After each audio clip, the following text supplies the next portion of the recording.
This study session of the Board of Education for December 3rd, 2012 is called to order.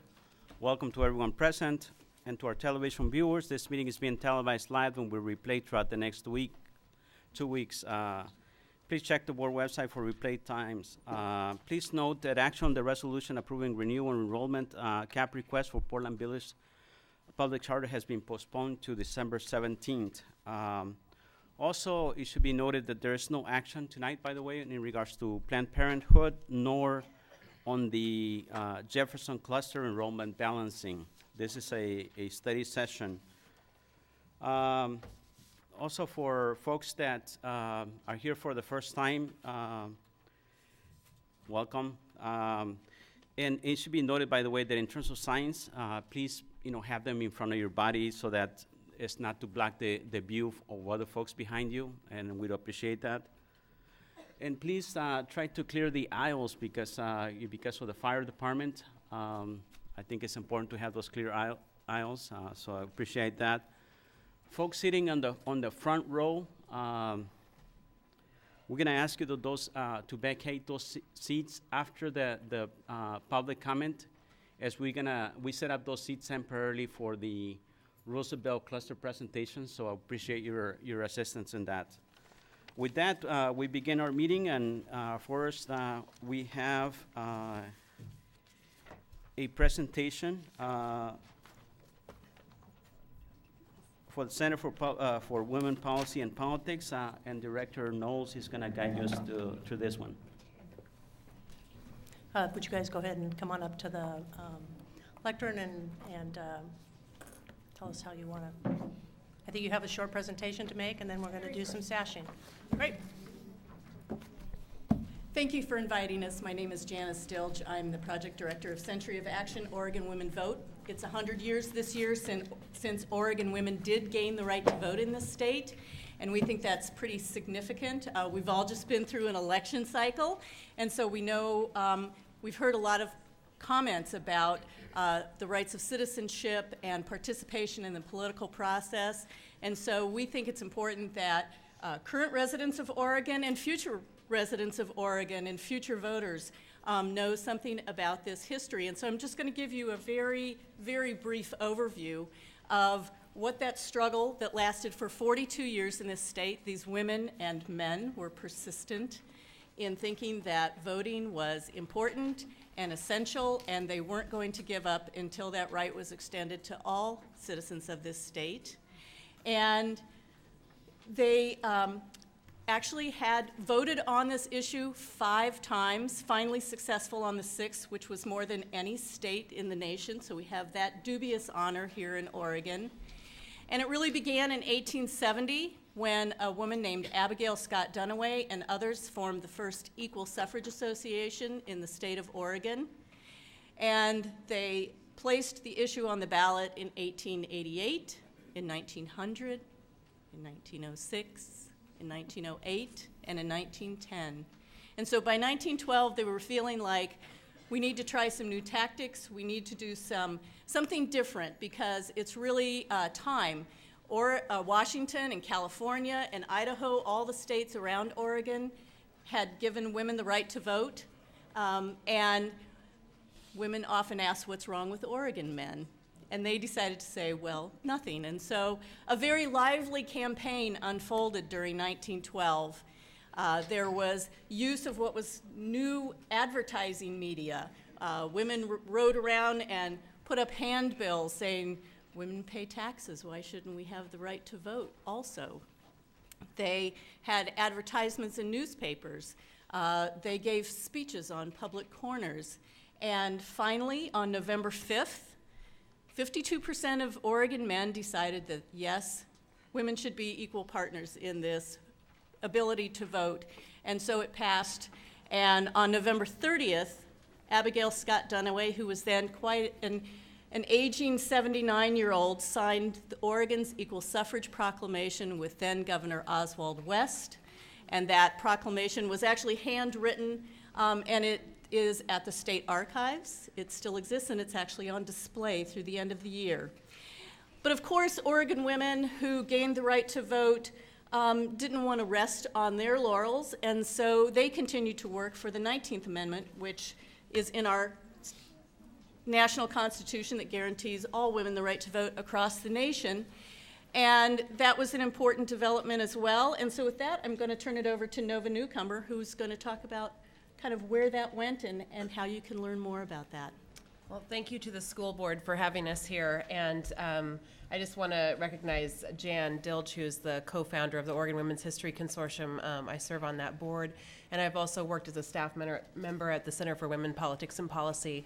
And our two organizations have been partners in this celebration. And one of the things the center really took on in tandem with the educational website that is online for Century of Action at centuryofaction.org, was to really look at educational curriculum and resources that we could be providing to the school system in Oregon. So our executive director at the center created a 6 through 12 women's history curriculum that's downloadable for teachers. It's a 5-day curriculum, but really any of the 5 lessons could be downloaded and taught to students. And really bring in new information. One of the things I like to say, the reason I got involved with this, is that I went through an entire Oregon education all the way through college, and graduated college not knowing the name of Betty Roberts, who was our first female on the Supreme Court. So there's obviously a lot of work to do to educate all Oregonians on the important achievements of women in our state and the impacts that they've made. The other thing that the center has done, and I'm going to have to stand up away from the mic, is we've created a companion poster that will be sent out to 1,000 classrooms in Oregon. We have a fundraising campaign that we're doing with that, but we actually had a great sponsorship from the Oregon Commission for Women to get these posters out to classrooms. So any teacher in 6 through 12, we're hoping we might be able to open it up with additional funds, can request one of these posters online. And I'll show you an example. They're really quite stunning.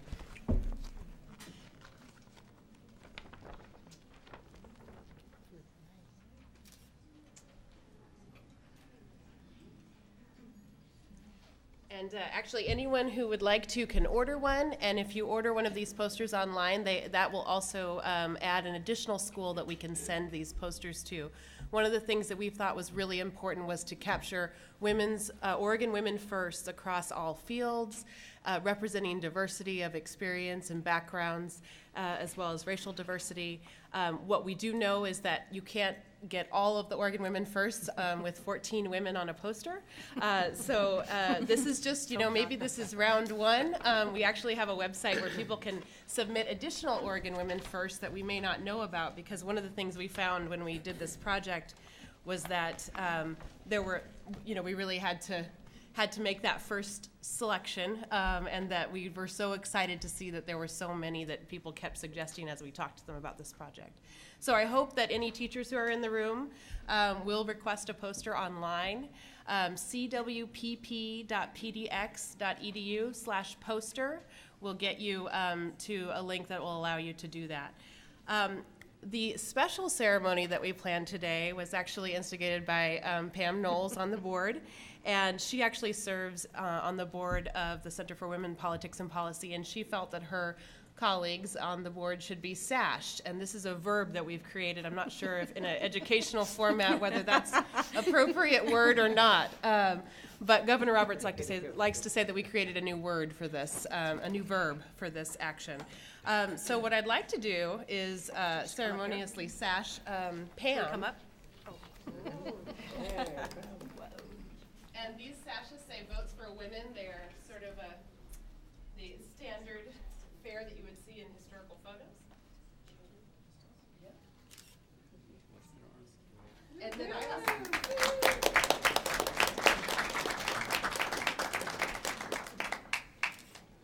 was hoping that Pam and I could sash. Yep. Come on up.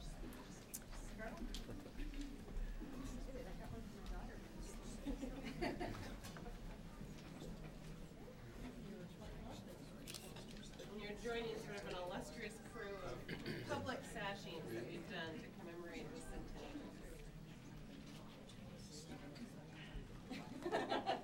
And we actually haven't forgotten the men either, because of course they And so we have Long Live Oregon Men, which was from a congratulatory telegram that came because, one more. We're not going up to go around there, Greg. That's the reason that I probably voted no.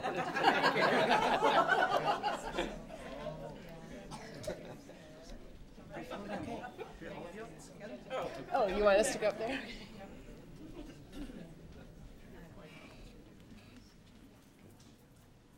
Right, hang on. 1, 2, 3. Couple more.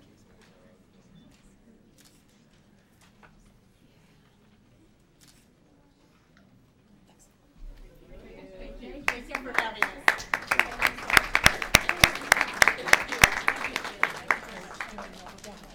Hope you get lots of calls.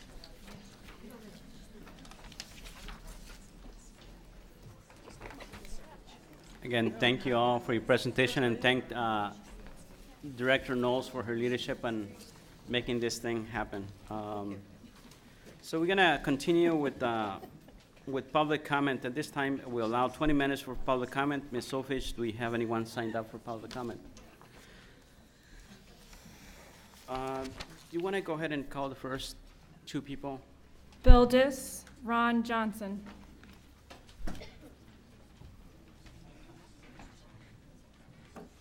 And I'm going to, I don't see the other person, or the other person is coming? He's coming. Okay.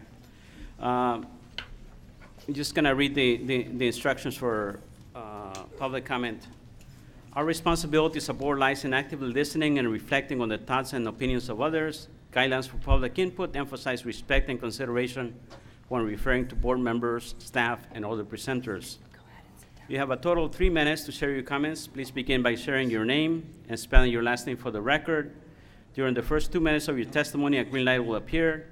When you have 1 minute remaining, a yellow light will go on, and when your time is up, the red light will go on and a buzzer will sound. We respectfully ask you that you conclude your comments at that time. We sincerely appreciate your input and thank you in advance for your cooperation. There's no ejection Mr. seat, is there? I don't think so, but you want to go ahead and sit down, and that way, you both can You should get started. You need to go first. Okay. Well, my name is Ron Johnson, and my last name is Johnsson, and I'm among a group of people tonight who are concerned, very concerned, about Planned Parenthood and the partnership that has been forged with the Portland School District. I'm not one of the people who was involved in very much of the things, except an email letter writing campaign to Tripp Goodall, several people, school districts, and also schools. And I got an appointment originally with a school at Madison. It was canceled. Sent back, said you got to go talk to the district. The district had first told me you to go talk to the school. They make the decisions about these programs. And in the process, I wrote probably 30 different letters, copied many of you on the school board about them, trying to get a meeting and talk about mainly the process. How did this get started? Why is there a program in the first place?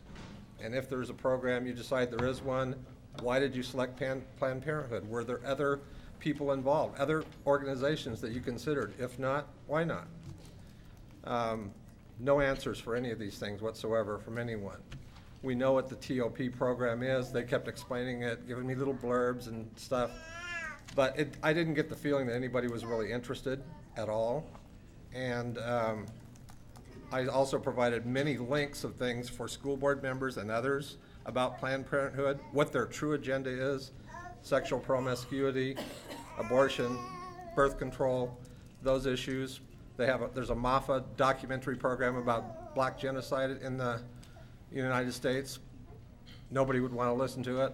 There's programs that Planned Parenthood has on their websites, Take Care down there, very sexually explicit things on their websites. I asked people to comment on them. Do you know about them? No answers, no replies, no nothing. That came about, we found out about the program actually being initiated is in schools. The 4 schools that were selected are also the 4 schools with the highest minorities population in them, which was a little bit troubling. Is that that's still okay. So all of these things brought up just all kinds of questions. I did not feel, from at least as my individual perspective, that there was much interest at all in sharing any kind of information. We found out about a parent approval form that had to be a form to get into this thing, which the kids take home to the parents and shove it in their face like a lot of them do. They get paid $5 for it. After they turn that in to Planned Parenthood, then the student is given a sexual survey form, of which I also asked multiple times to get copies of. Nobody says they have it. Nobody says they know anything about it. And that form, when it's filled out, goes back to Planned Parenthood, not the school, not the parents, not anyone. All of these things seem to be troubling aspects of the program. So, Thank you. Thank you.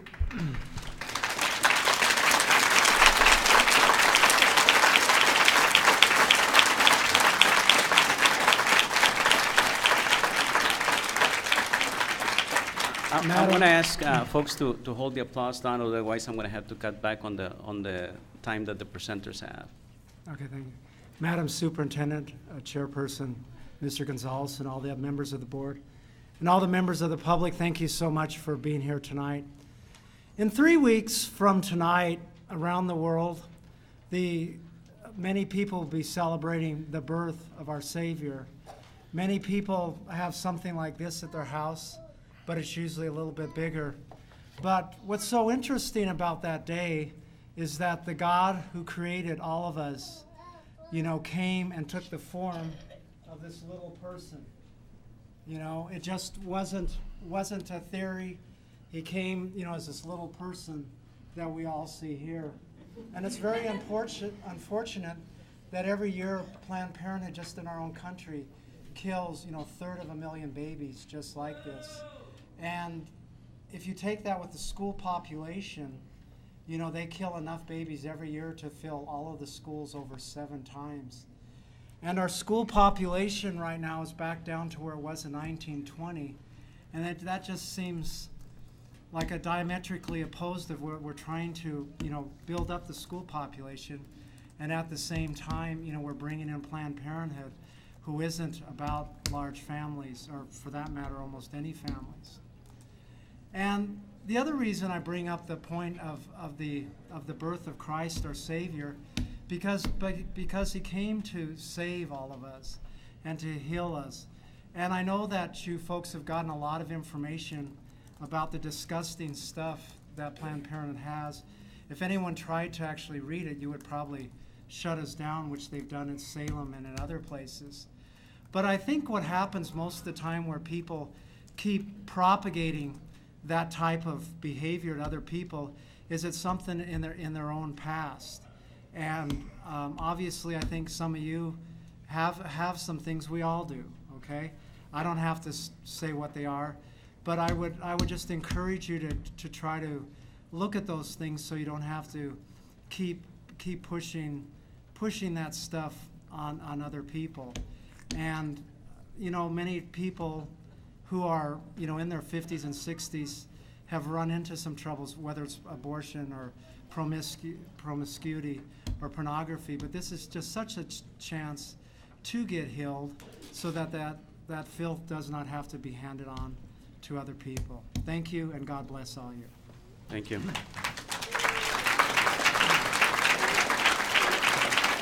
Excuse me, can you say your name again? Can you say your name for the record? Yes, I don't William C. Dis. Thank you. Next, we have Dr. Toffler and Dr. Tom Owens.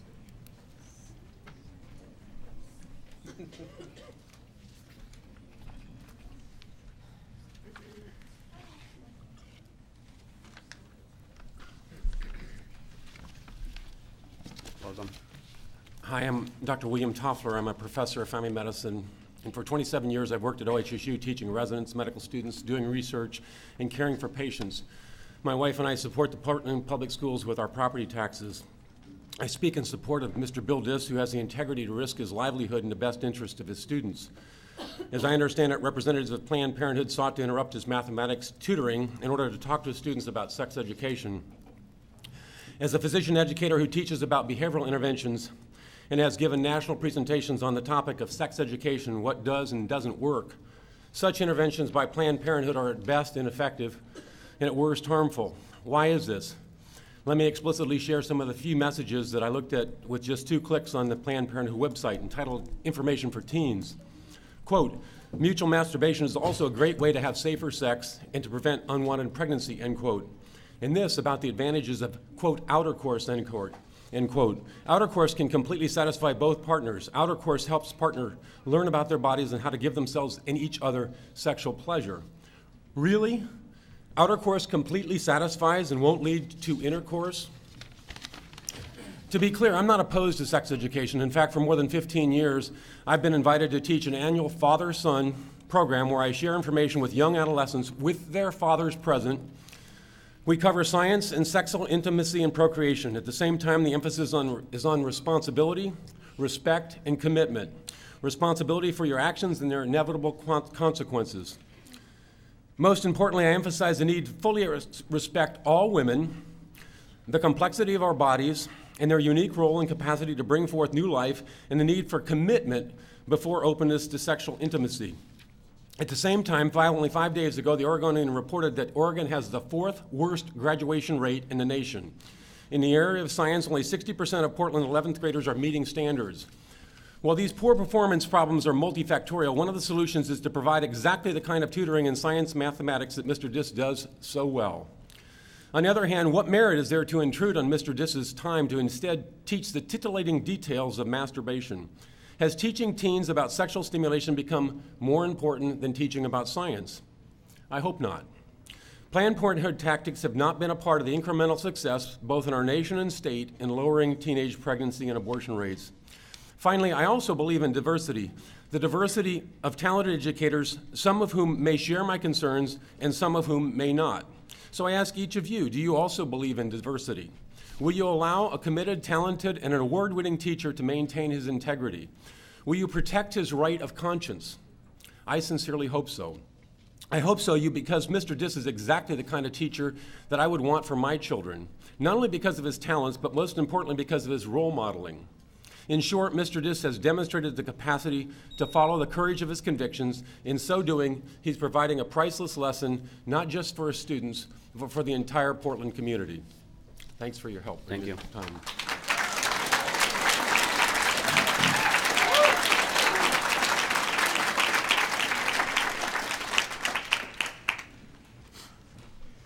My name is Tom Owens, O-W-E-N-S. I'm a retired educator who taught in public schools at the middle school, high school, and college level. I've also worked as an educational researcher in the Portland area for over 25 years. I've served as a school board member and hold a PhD in education from The Ohio State University. I'd like to share with you today some of my concerns about the involvement of Planned Parenthood with the Teen Outreach Program and the Community Voice Program being used in several schools in the Portland School District. My concerns center around 3 areas. First, the emphasis of Planned Parenthood on casual sexual behaviors as separated from the emotional aspects of a committed relationship. Second, the disrespect shown toward young people who may prefer to abstain from sexual behavior before marriage. And third, the emphasis for pregnant teens on the option of abortion with minimum attention to parenting or adoption. Recently, I checked out the Planned Parenthood website and viewed some of the videos involving young people in the section marked "Be the Smart Person in Bed." I was disturbed by the images, songs, and messages approving of young people having free and unlimited sex without considering the responsibilities that go with such actions. The only responsibilities mentioned were for teens to use condoms and check for sexually transmitted diseases. Similar Planned Parenthood videos, such as Taking Care Down There, make fun of young people who choose to abstain from engaging in sexual behavior based on their own personal moral values or perhaps those of their families. This disrespect for such students and their families, I feel, should not be tolerated in our schools.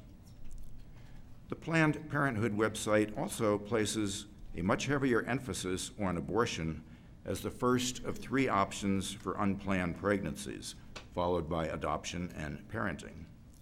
For example, under parenting, the questions they suggest students ask themselves are primarily negative, such as, am I ready to cope with a tighter budget, less time for myself, and more stress? In summary, I feel the participation of Planned Parenthood in the Teen Outreach Program and the Youth Community Voice Program at Benson and other high schools distorts the meaning of true loving commitments and encourages our youth to regard sex as only an enjoyable pastime. I therefore recommend that the school board carefully review the involvement of Planned Parenthood and not renew the contract to participate beyond this year. I believe a number of people here in the audience would support such a recommendation.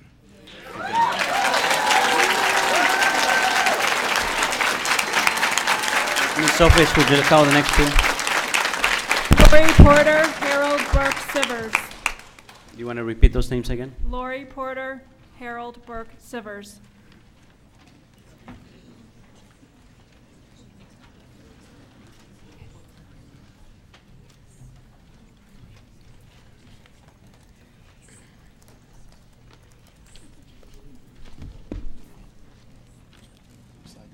Oh, yeah.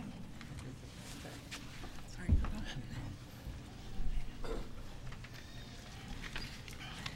Just begin. Start. Okay. I'm Lori Porter, I'm co-founder of Parents' Rights in Education. I have an MAT in Education. And the debate about Wyman Taught program is national. This book, You're Teaching My Child What? By Miriam Grossman is, we'll give you a quick read on what is happening across the country, not just Portland. It doesn't matter if you're pro or against comprehensive sex education or you're pro-choice, pro-life, the bottom line is parents' rights. In this top program, are they truly being appropriate? Are they really having best practice? And who gets to prove that? And will it really increase academic success? And where are the evidences of that? TOP claims that the program reduces the risk of teen pregnancy or fathering by 53%, 62% reduction in the risk of school suspension, and 60% reduction in the risk of course failure. Really? I've been an educator for 22 years. I have not seen a program that's that successful. And by the way, that report was done by someone affiliated with Planned Parenthood, so go figure, conflict of interest. The Northwest Coalition of Adolescent Health is comprised of 6 Planned Parenthood affiliates. So there's 6 states in the area that are affiliated with Wyman Taught program. There's evidence, quote, evidence, expert advice that I'll share with you here in a bit because I don't have time to read it all, but one of the sources is the Oregon Youth Sexual Health Plan. That is a plan, it's not law. And in that, it advocates 18 years or younger having access to emergency contraception, gynecological exams, etc. Go Ask Alice is a website that Planned Parenthood advises or advocates for young people to take a look at. Here are some of the topics: contraception, erotica, pornography, masturbation, tools and toys, you can figure that one out. Is eating feces safe? Breastfeeding my partner, yearning to drink my urine. Also, emergency contraception is there as well, a hotline. In addition, Scarlettine also advises kids how to get emergency contraception without parental notification. Take Care down there, you go to their website. I suggest that you do, and I'll give you the information about that. Quickly on the front page, horse penis virus, bring your sister, I didn't spew. It was really embarrassing for me to say this in front of precious children. I hope it makes you uncomfortable. It makes me terribly uncomfortable. But the point is, this is stuff that our youth are able to access and are encouraged through the TOP program, through Planned Parenthood. Okay, thank you.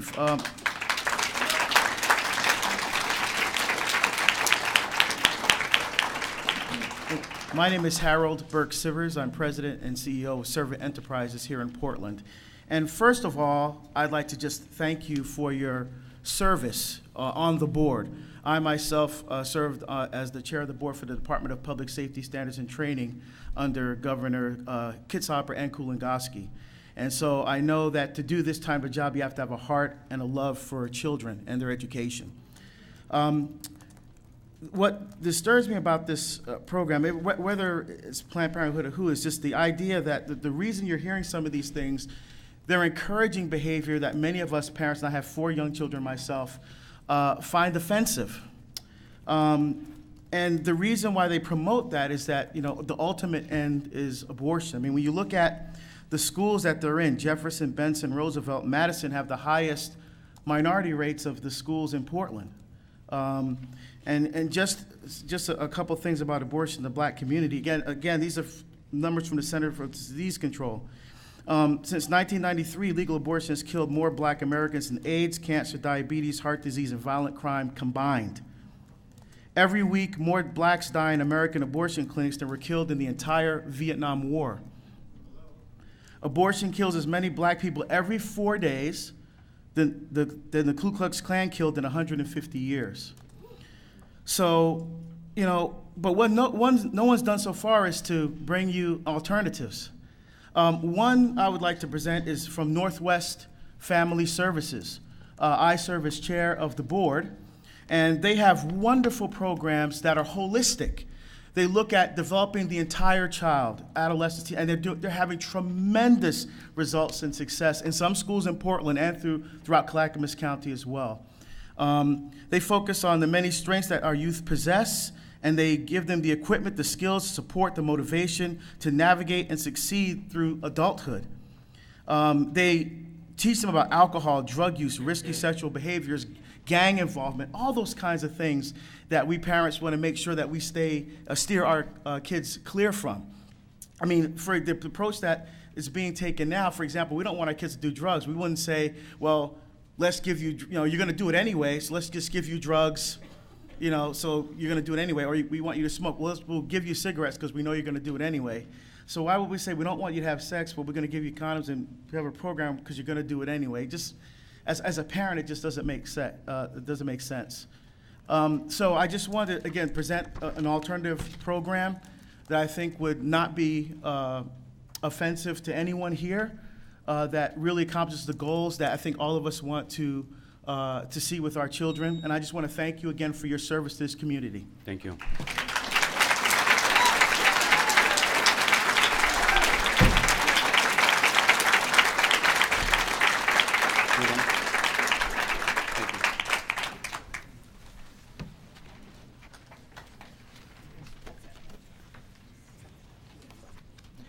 Okay, so thank you all for your testimony.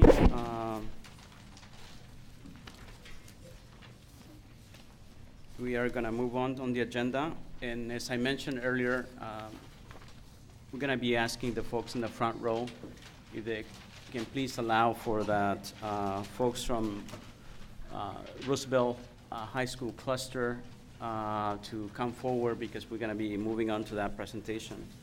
Tonight we will hear the third in our series of high school cluster presentations. This presentation, featuring a different school cluster each month, will allow the board to conduct a deeper dive on milestone data at the school level. We have allocated 1 hour for this discussion. Staff has about 30 minutes to present that. And it's just a reminder for us as board members that this is an opportunity for us to learn more about what's going on at each cluster. And I know they're going to be setting up here soon and probably provide an opportunity for other people to move around. So, Superintendent Smith? Who? It didn't sound like, is it on now? Welcome Sue Ann Higgins, who is our Chief Academic Officer, up to the podium, as well as Greg Wallach, the Regional Administrator for High Schools for the Roosevelt Cluster, and Sasha Perrins, who is the regional administrator for all the K-8s, and then welcome all the principals from the Roosevelt cluster to come on up in the red chairs up here so that we can visually see you guys.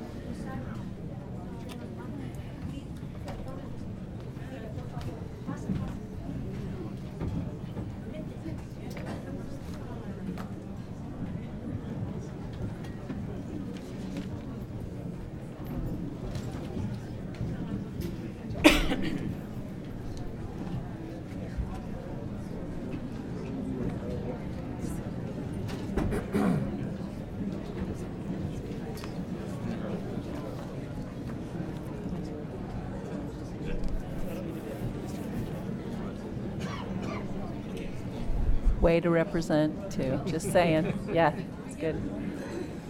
So are all the folks here that need to be here, Carol? Is Sue Ann, Greg and Sasha, Sue Ann can come in, or are we going right straight to you guys? You know where she is?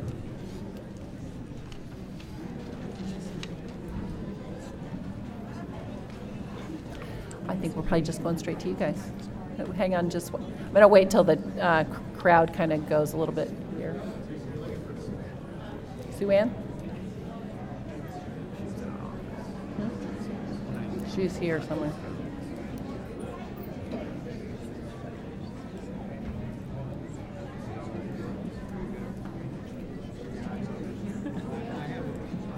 I'm just gonna wait till they kind of clear out a little bit here before, and Sue Ann's not here yet either.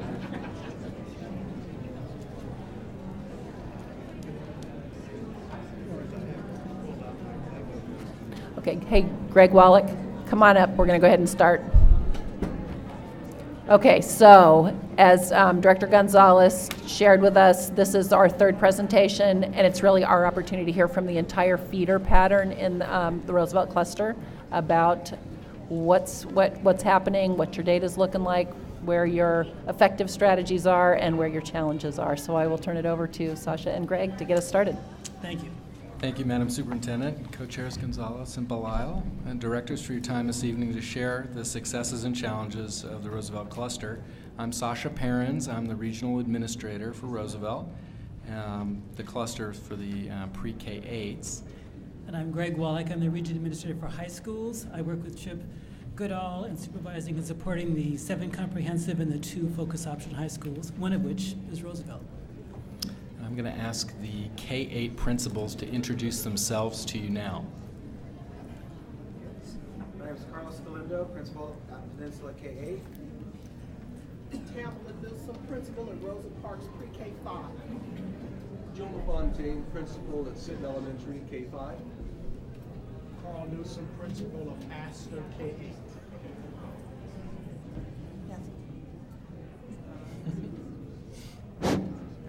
Beth Shelby, principal, James John, K-5. Charlene Williams, principal, Roosevelt High School. I'm David Wood, assistant principal at Peninsula K-8. Lisa Shore, vice principal, Roosevelt High School. Good evening, Lavert Robertson, principal, Cesar Chavez K-8. Hi, Greg Newman, vice principal, Roosevelt High School. Thanks for having us. And Ben Kiefer, principal, George Middle School.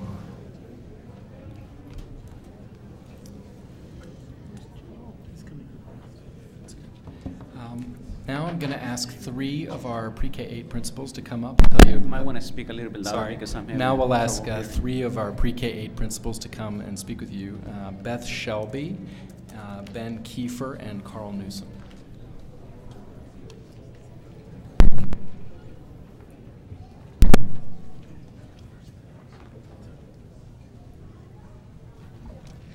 I was told to sit close to the microphone. Is this working? First of all, again, I'd like to say thank you for having us here, and it's great to see so many faces who have already been out to James John. I want to let you know that we greatly appreciate it, and our kids appreciate it, and my staff keep asking when you're coming back. So that speaks highly of the importance to have you visit. Along those lines, I'd like to talk about something we're doing in the Roosevelt cluster that I feel is making a big difference. And within our cluster, and also sharing with the Lincoln Cluster, we formed triads of principals. And we've been asked to partner with a newer principal, if possible, as well as a principal from a very different demographic. So in my case, I'm very lucky to be partnered with Cindy Roby from Ainsworth, and then also with David Wood from Peninsula. I specifically asked to go to Peninsula because I wanted to know about the great things that were going on at Peninsula and what was working so well. So thank you, Carlos, for welcoming me, and thank you, David, because it was great. And as a result of that, I had 2 teachers who said they wanted to go visit Peninsula. So now we're making that an opportunity. And both of those teachers are teachers on my equity team. They wanted to go to Peninsula because they wanted to see what was working for students and what strategies were being used that maybe were more effective than the strategies that they were using in their own classrooms. We are getting to the point at James John where our predominantly white staff of teachers is beginning to understand that they need some different strategies to work with their predominantly students of color. And they're wanting to know what to do differently. And I see that as incredibly exciting. So then they came back. Well, I don't think they visited yet. We planned it. But then the conversation went from there to, how can I visit my peers within the building? And we haven't been able to create a time for that, like a professional learning community time where it was happening during the day, where teachers could get into each other's classrooms. Then my PE teacher stepped forward, and she said, you know, I've got a couple of times during the day that I have free. How about if I offer to go into classrooms and cover the classrooms of other teachers so that they can go visit their peers and see what's going on?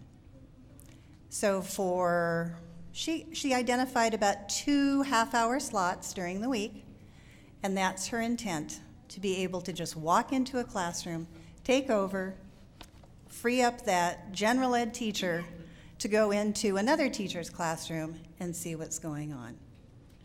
Now, I bring that up simply because within our cluster, I see collaboration happening on a really, really neat scale. Within my school, I'm seeing that collaboration.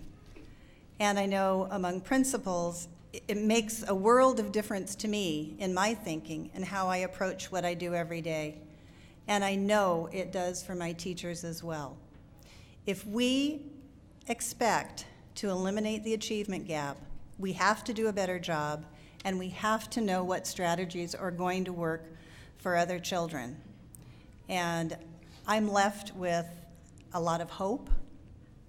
I'm pretty excited, actually, about the things that are going on.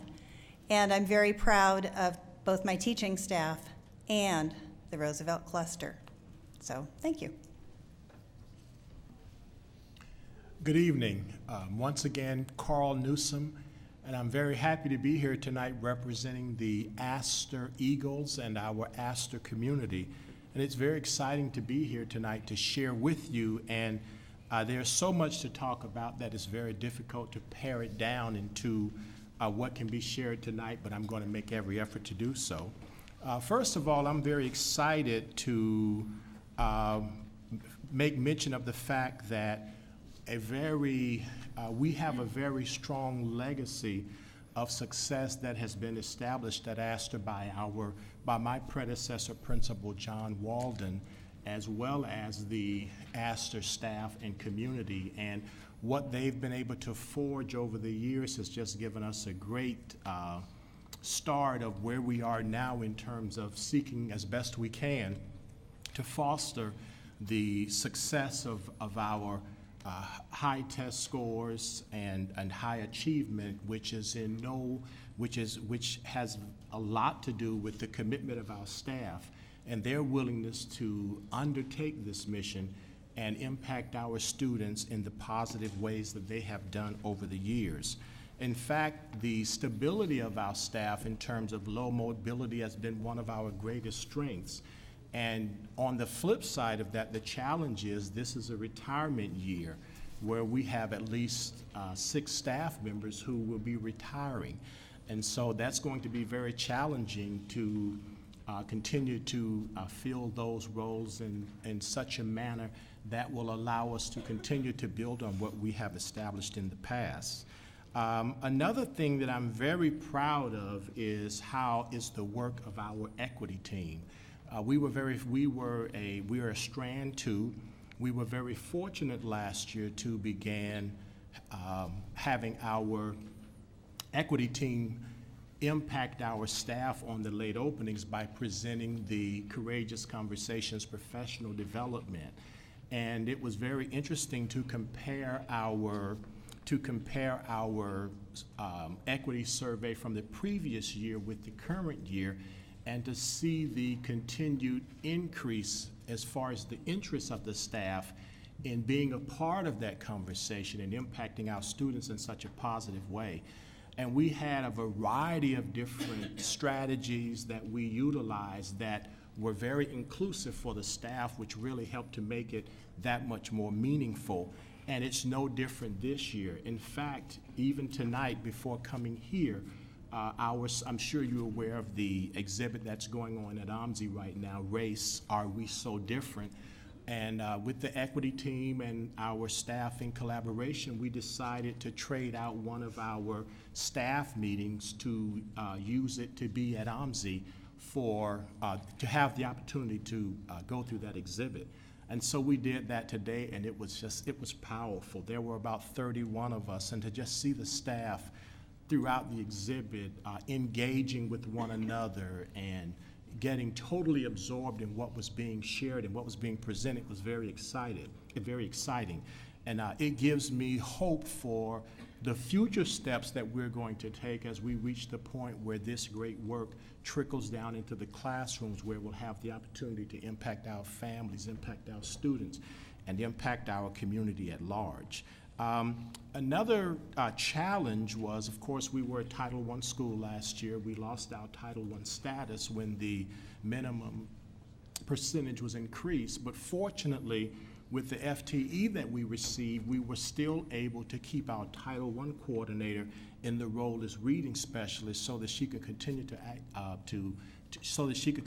impact the students who needed that support. And hopefully, with our fall campaign, in terms of encouraging parents to fill out the applications, we will reach that status once more. But it's still been, we were very fortunate to have the opportunity to keep her in that role so that she could continue to make the difference. And so as we move forward with our staff getting immersed in the professional development around the new Common Core standards, working very diligently with that as we move forward to the future, we are very excited about our future prospects as we continue to push our students to strive for them to seek to do their best with the support of their parents, with the support of our community at large, with all of us being on the same page to equip our students for the 21st century, so that we can be very certain that every opportunity they can avail themselves of for success, it is indeed happening. And thank you again for the opportunity to share this with you. Hi, my name is Ben Kiefer, and I'm the principal at George Middle School. I'd like to echo my colleagues. Thank you for the work that you do for the board. Obviously, superintendent and board members, it's a great thing that you do. And I'm excited to talk about Roosevelt, the cluster of Roosevelt, and I'm proud to be the middle school that feeds into Roosevelt High School. And those pieces that we've worked on, I was asked to talk a little bit about some of the strategies that we've been utilizing to try and open our practice beyond the classroom, but also wanted to talk a little bit about some of those cluster level strategies as well. Charlene at Roosevelt and her whole entire staff has been really welcoming to the folks at George in terms of trying to let us in on some of the wonderful things that they're learning and doing that way. So we've been doing a two-way piece where we've been going up and down, and we've had some of their instructional staff come over to have meetings with us so we can hear about what they're doing. And we've also gone and participated in meetings with them in an effort to try and make sure that we have an articulation. And that's something that we've now grown this year to be working at the cluster level to try and do some K-12 articulation, talk about what's special about Roosevelt. And there's a whole lot special. Go Rough Riders. All right. And in addition to that, what we can do with that, what's special about us, and how we can have that identity grow and be something powerful. So we recognize that in light of declining resource, that presents a challenge, but it also presents an opportunity for us to tighten up a line and become really powerful together as a group. So that's something that we're working on. Under the encouragement of Sasha, and he really has helped frame this for us in terms of trying to share practice, really encouraging us to go out and learn from our peers. And then the push this year, we've been trying to start to share some of that technologically. So the district has SharePoint. There are a few savvy folks who've gotten out there and done some things. I've learned from some other principals, Tim Lauer and Kevin Crotchett, and gone with Google Apps for Education for a website that we've set up, but then what we've done is then figure out how to translate that into something that everybody can do, because not everybody's familiar enough to set up your own domain and do all that kind of stuff. So what we have is SharePoint, and what SharePoint allows us to do, and there's many departments that are already taking great advantage of this, is to set up a place where people can connect to resource and have discussions and different ways to hang files and just have those out there and something that we can share. So Beth raced us all, and I think Tamla was the other one, and they started posting stuff on SharePoint, and those are some things that we can do to start to share that great work, because as we're going from building to building, what we're seeing is there's a lot can be learned in any of the buildings that you walk into in Portland Public Schools. There's a nugget going on in just about every single place that somebody else could walk away with, and if we really broaden and expand that learning, then we're going to take advantage of something that's already available to us, and we don't have to go anywhere for it. So we just need to make sure that we share it, and that's something that I'm really excited about. Some of the pieces that we've done in building on what Beth's talking about, we're working with Merrillhurst to do something called instructional rounds, and so it's exactly like it sounds. It's the same thing that doctors do. They go on rounds, and they talk about what it is that you're going to be doing, that you go in, you look at a case, you come back out, you have conversation after the observation about what you saw and how it went. And so what we've got now are teachers and student teachers are going, and they're going to a teacher, and before they go, they have a pre-conference. There's a framing question.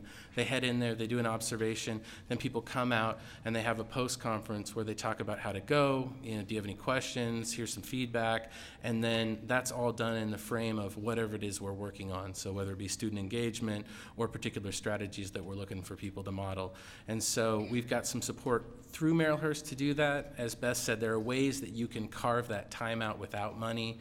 Having a little extra funding makes it nicer. I mean, we're able to do some stuff through Merrillhurst just to make it a little easier on folks to get some food. They usually meet at lunchtime, and our bonus on that is we give them some food while they're meeting at lunchtime through Merrillhurst. So people are pretty great about that.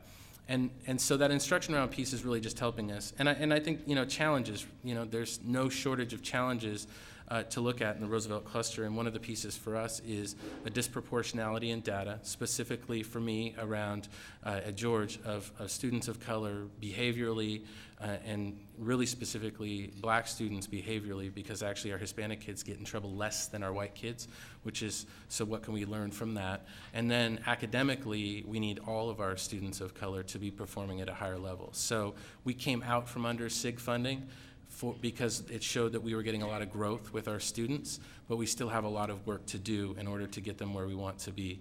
And that's something that we're using data-wise as in a school improvement process to really focus the conversation around a cycle of inquiry around school improvement, and a means of having teachers empowered to have that conversation with us on how we're going to change things, what we're going to do, what are the midterm and long-term data collection strategies, and then how are we going to reflect on the process and how that worked. So that's kind of what's going on at George. Thanks. K-12, you guys.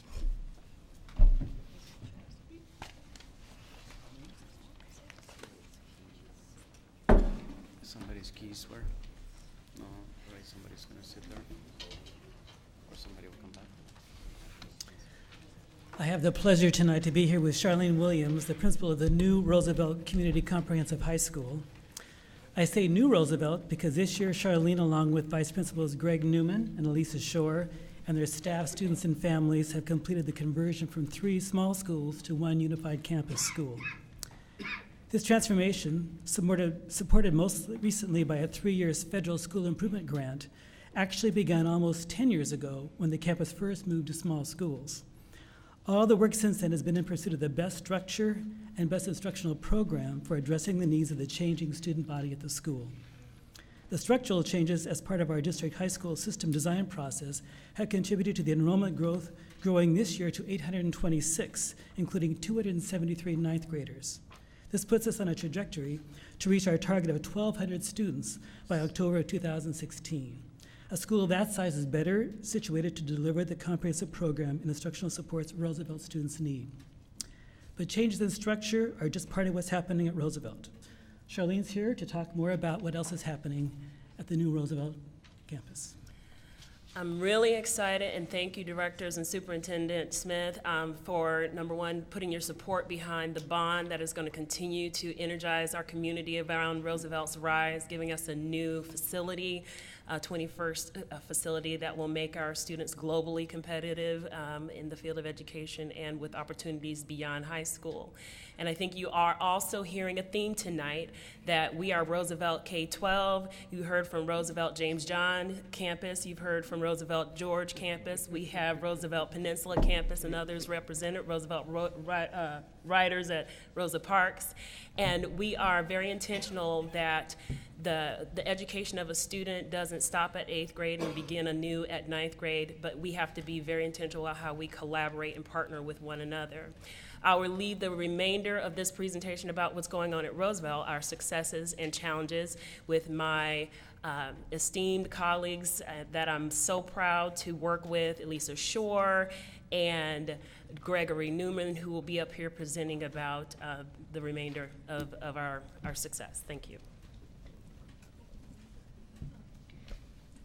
Having been at Roosevelt for those 10 years that Greg mentioned, it's really exciting to talk to you today about where we are and where we're headed. Roosevelt is truly on the rise. We've seen a dramatic increase in our enrollment, in our student achievement, and our graduation rate. In fact, we looked at our current 11th graders, so students who have been with us 3 years as part of this transformation, and their 10th grade scores in reading already surpassed last year's scores. So they haven't even taken the test as juniors. And we already know they're going to do better than our kids did last year. So we're really seeing this growth. And that growth couldn't happen without an increased focus on instruction. As a staff, we've identified 3 non-negotiable instructional practices that prioritize high-level strategies. These practices are supported by instructional coaches in subjects specific to the content and are mentored and trained by national consultants, including Barbara Waxman of Penn and Deborah Pickering of the Marzano Lab.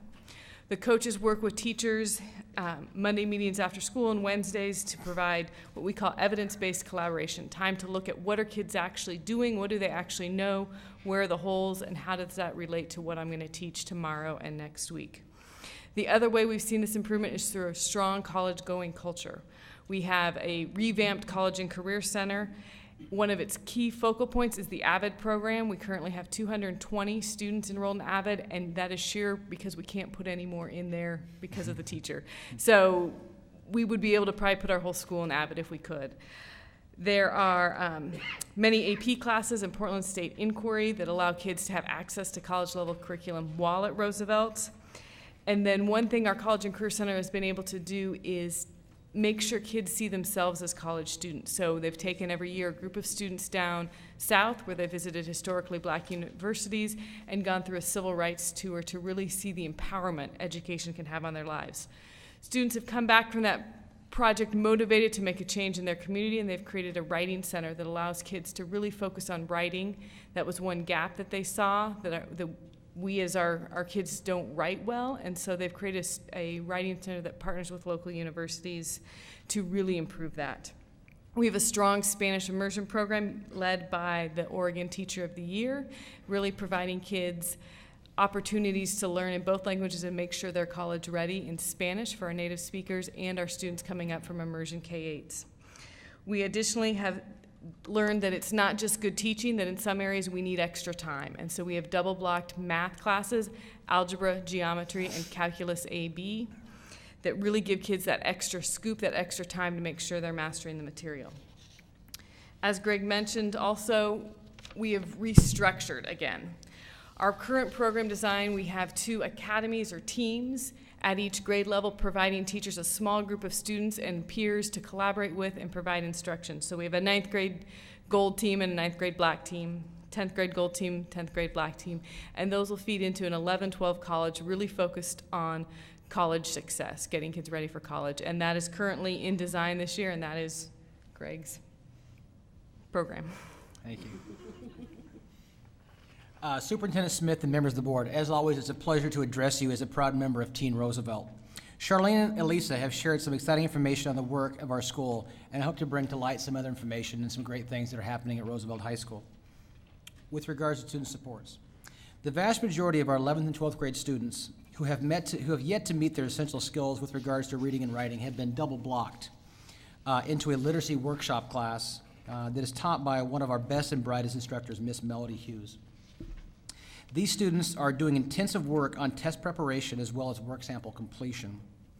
I'm happy to say that I have the pleasure of signing many students out of this class every single day as they're fulfilling these requirements at a very rapid pace. It's our goal to have all of our students completed with all of their essential skills before spring break, and we're well on our way to that. This work is made possible by the incredible work of our counselors, who are in very close collaboration with the admin team, teaching team, to ensure none of our kids fall through the cracks. And that we are doing everything in our power to see them cross that stage in June and move on to the post-secondary success that we know they're all very capable of and what we expect of them. At Roosevelt, we believe in the power of restorative justice as well. We know how disruptive exclusionary discipline can be to students, and we do everything in our power to keep students in school even after they make mistakes. We understand that these hiccups can be learning opportunities. Whenever possible, we include reflection with any student suspension, and we'll always consider in-school opportunities as better ways of handling these situations. We also utilize what's called our Saturday Academy for reflective conversations regarding these hiccups that I've spoken about, and also attendance and other areas that we can help kids on. We all know that we need kids in school to learn, so this is something we take very seriously, and we make sure we exhaust all options to ensure this happens. Next slide. We are also very proud of our athletics and activities programs. At Roosevelt, we are proud to say that over 400 students represent the Rough Riders in some form or another in our student athletic programs. These student athletes are making their academics to the next level, as well as their athletics, through mandatory study tables, which are paying huge dividends. For example, not only did our football team have an incredible run in the field of competition this year, they also finishing second place in the PIL. They also had a cumulative GPA of over 3.0. It is our expectation that all of our student athletes live up to this high expectation associated with being a Rough Rider. And by the way, has anybody seen our new track and field? It's pretty awesome. It's a huge source of pride for our community in Roosevelt High School. Our award-winning drama and theater arts programs need no introduction, as the work of Miss Jolene and her students is at a national championship level. I invite all of you to come watch our latest performance of the Christmas Carol this week at Roosevelt. It's truly inspiring and entertaining work. Coupled with our growing musical programs, Roosevelt has much to be proud of with regards to student athletics and activities. A major focus of our SIG grant that Roosevelt had received 3 years ago was an upgrade in our technology in our building. This has allowed us to provide media carts for all teachers to increase the engagement of our learning and instruction in our classrooms, as opposed to in our ability to bring technology directly to students, as opposed to teachers having to wrestle for computer labs, and we know what a hassle that can be.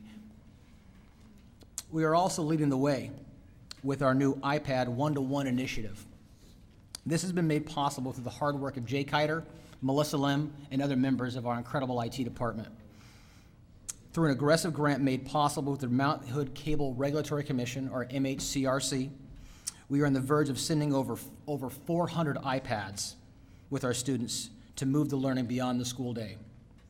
I'd be lying if I didn't say that that's very scary, because it is. But we are putting all safeguards in place to ensure this investment in our students is protected and used properly to push our students to the next level of achievement. Because we know this is the kind of technology and skills that our kids need to succeed at the next level, which is our expectation. We have big plans for the iPad one-to-one initiative. No more paper, no more textbooks. Those are all goals for Roosevelt High School in the future, and we're going to get there. As always, it's an incredible opportunity to represent Roosevelt High School in our community, and I thank you for the opportunity to speak to you tonight. All of this work could not be possible without numerous partnerships. We focus those around two areas, one being student success and the other being a college-going culture. We have partnerships with Sun School through Neighborhood House, providing our kids programming up until 7 p.m. most nights. We also have Step Up that really mentors our freshmen to get them school ready. We also have local businesses, churches, and all sorts of community members who partner with us to provide community closet, a food bank, hoodies, as you noticed, for all of our students, things like that. And then our college-going culture is supported by, again, numerous partners, especially local universities. We even have AmeriCorps workers that actually are staffed out of like Western Oregon, for example, that partner with our kids who are down there, our graduates, and then come back on the weekends who mentor our current students thinking of going there next year. So really making sure we have strong partnerships to continue our work, of which we have some challenges, we have some opportunities, and some next steps coming up. Sustainability is a big word right now around Roosevelt. We're on the end of our SIG grant and really looking for what we can do to make sure this work continues. Our SPED and ESL data still are not where we want them to be, and so we're drilling into those to focus those. And we're really working forward on the implementation of the Common Core, so making sure that our kids are leaving college ready and meeting those standards now. To do that, we are looking around the district at what other programs are working. One specifically is Franklin's Advanced Scholar Program that we're looking to go over and learn from. Additionally, focusing in on our 11-12 program. What does it mean to be a junior and senior at Roosevelt, headed off to college? What skills do I have? Where am I headed? And as several administrators have mentioned tonight, really solidifying what it means to be in the Roosevelt pre-K to college pipeline. What is going on in kindergarten, what's going on in middle school, what's going on at high school, and what's going on at university. And we are excited and blessed with the opportunity to have a new Roosevelt in the next few years and go through that process. Thank you very much for your time tonight. Thank you.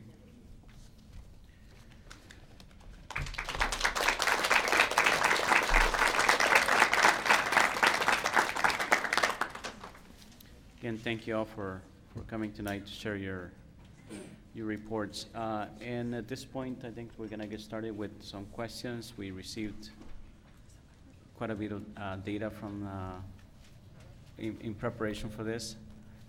So, who wants to get started? Director knows, looks like what she wants to get started. I'll just say it's really fantastic. I just love Roosevelt. I love coming to visit you guys. I think you're doing a fantastic job. Every time you come to present to us, I just get more excited about what's happening. So let's keep up the good work. So, you guys get questions. Get us started. I'm done. So as Carl was presenting for Astor, I was looking at the milestones, the third grade milestones, and I mean, they're just off the charts amazing. And so my question was going to be, and I was actually going to ask it to anyone other than you, what is Astor doing that is getting these kind of results? Then as I was looking through the data, I was also seeing that your student population is a little bit different, and I wanted to see if you could address that, someone could address that as well. Doesn't matter. So, because you're the only non-Title I school at this point. So starting this year, you actually are getting presumably less funds. Yes. Starting this year only, though. And so I guess I think the question I wanted to ask was actually not to you, but to the other principals. What, in your opinion, is Astor doing that's making a difference in getting these kinds of results? And is this something that can be replicated? What can you learn from Astor?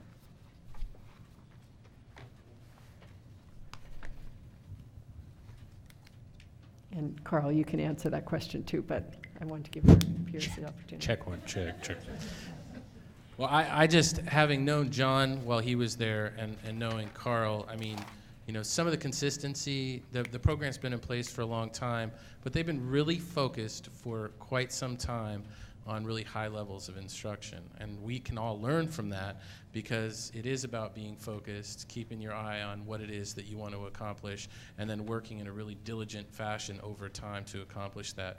And I think, Carl, I mean, from what I've seen both from John and from the work that you guys are doing, you've got a lot of people focused and pointed in that direction, and it doesn't hurt.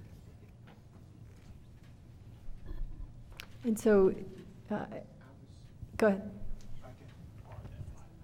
Because that to me, that response to me sounds like it's about leadership.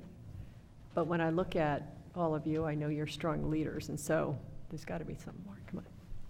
Well, you know, going back to what, sorry about that. Going back to what Ben was saying, I can't say enough about the commitment and the initiative on the parts of the staff in terms of pushing our students to seek their best. For example, I was just in one of our first grade classrooms a few weeks ago as they were doing Math Corner, and the teacher was sharing with them they were just starting to use the number line to add and subtract. And she was saying, now, this is where you would typically be as a first grader, and this is where you would be as a second grader. I want you to be pushing towards what those second grade objectives are. And not to say that, I mean, the other thing we talk about, there is the way and there is the Astor way.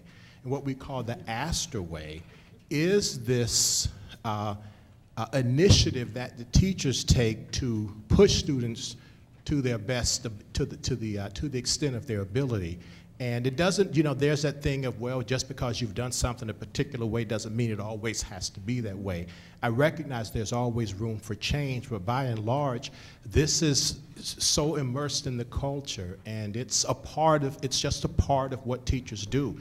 And students know this is the expectation when they walk into that classroom, that you're expected to put forth your best effort, regardless of what that may look like for each individual student.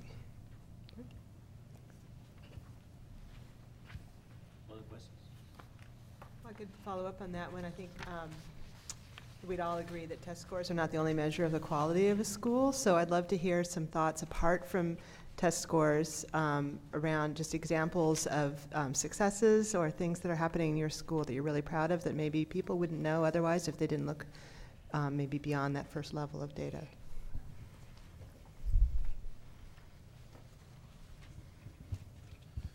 So we've been working really hard at George to encourage student voice, student ownership. This year we've instituted a student government, and our students who are on that were voted in. Jyoti Magnat is the president. He went and introduced John Medina at the AMLE with Diana Gutierrez. They spoke in front of like 2,500 people, killed it, did a great job. And every single lunch, they give up their lunch to meet as a group to talk about how they can make George a better place to be. And that's what we're trying to really encourage, is like that the Astor way is something everybody ought to have, right? Like super high bar for everybody, a reciprocal accountability where kids can expect a lot from us and we want to expect a lot from them. And then figuring out a way, particularly in our community, to engage parents in a meaningful way, and all parents. And so it means some real specific things for us in terms of reaching out in some different ways to try and encourage folks who haven't been real comfortable coming through the doors of our school to try and meet them wherever they're at, to try and figure out how to connect them to our school. And so we've been working really hard to do that. We've got a community room set up and are really working hard to see some positive strides. And I do agree that, you know, over time that relates itself into test scores, but you have to create the community and you have to have that feeling in order to set the table for long-term sustainability. I want to piggyback on what Ben's saying about parents. I think one of the things that I heard going into Roosevelt and overcoming that, oh, you work at Roosevelt for the first couple of years and now like, yeah, you're at Roosevelt. I think there was a lot of assumption about the community that we served, our students, our families, and their level of wanting to commit or get involved, et cetera. But when you are intentional about building the relationship and creating opportunity, you have a year like me not having to worry about my front office a couple days a week because they're running it. That wonderful track dedication that you saw that we were able to put on, parents had a huge piece in coordinating those efforts, and from the resources that our parents have, which is diverse and varied, to the talents that they share and the way they are showing up and at the table is a really powerful presence at Roosevelt that I don't think has necessarily been known or celebrated, and I think that is a key success that we're having.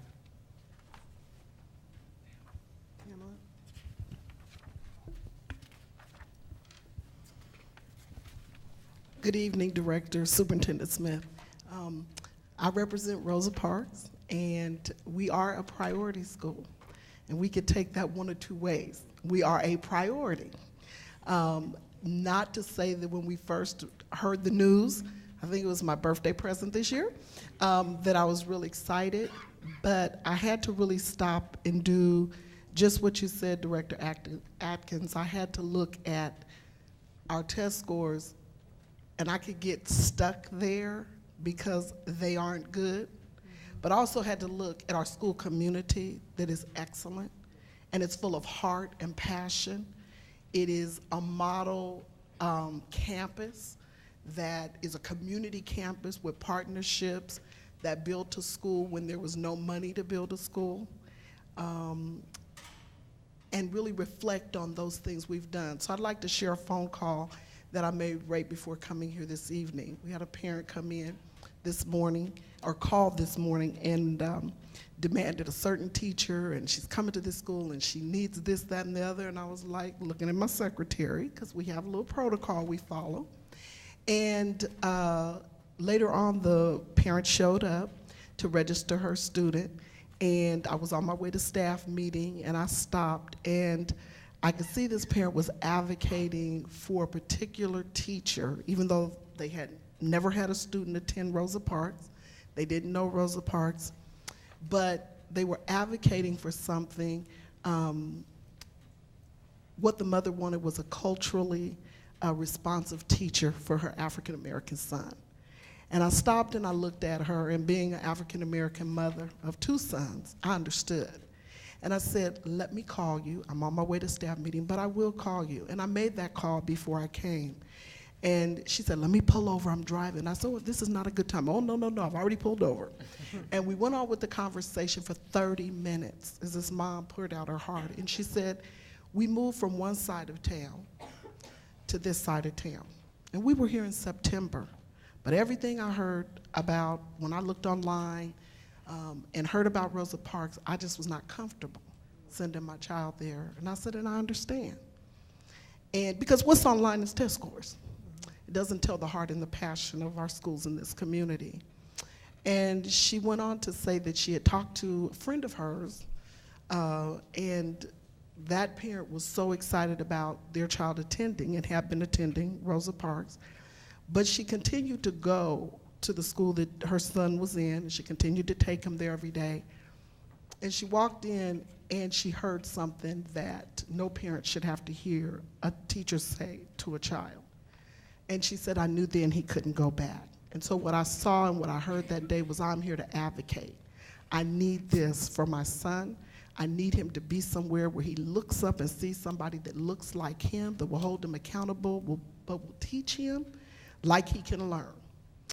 And when I told her, I said, stop there. I will honor that request. She said, I just feel like crying. And so we went on to discuss the fact that oftentimes the gift that is right in front of you is a gift that may be overlooked because of perception. And when we talk about the equity work and courageous conversations, we need to talk about that lens of multiple perspective. So yes, we have work to do. Test scores are important only because it can be a gatekeeper. It doesn't mean that our students are not as smart as any other student in this school district. I wonder what people would have said about me, because I am a product of Portland Public Schools, and I stand before you now haven't accomplished things because in part of Portland Public Schools, but not all to be contributed to Portland Public Schools. And so it is important that we don't forget the test scores. Yes, we want our kids to be successful. We want them to know how to take tests, but we want them to have the heart and passion and the soul to accomplish and be whatever they can be. And we're doing great things at Rosa Parks. And I want to tell you, you need to come and visit. You need to come into the classrooms. You need to see what our teachers are doing every day, because I stand behind my teachers. They have the heart and passion for this work, and we're working. One of our target groups that is at the bottom is our black boys. And I ask myself, how can this be? How can this be? I get it, but how is it? What do we need to do? And so we jumped on that bandwagon. We are doing that work.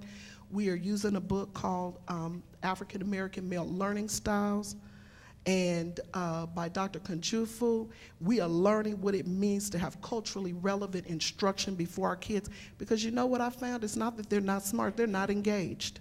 And it is our job to keep our children engaged in the education that is going to get them to the next level and ultimately determine their success in life. As a Milken winner, the one thing that I will say that just stands out with me, that's their slogan, is that the future belongs to the educated. Thank you. Thank you.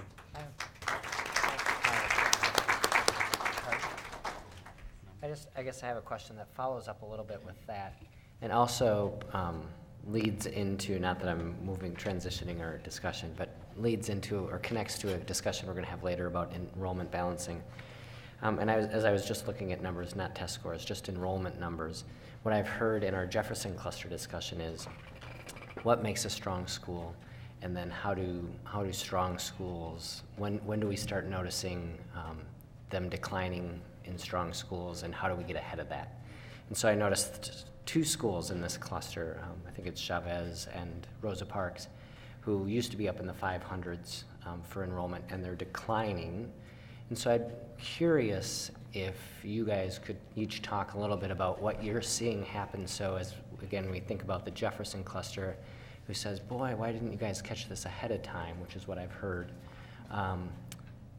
What do you attribute that to? And I think some of it might be what you just referenced with test scores. There's a bad rap, and how do we make sure that we get ahead of that?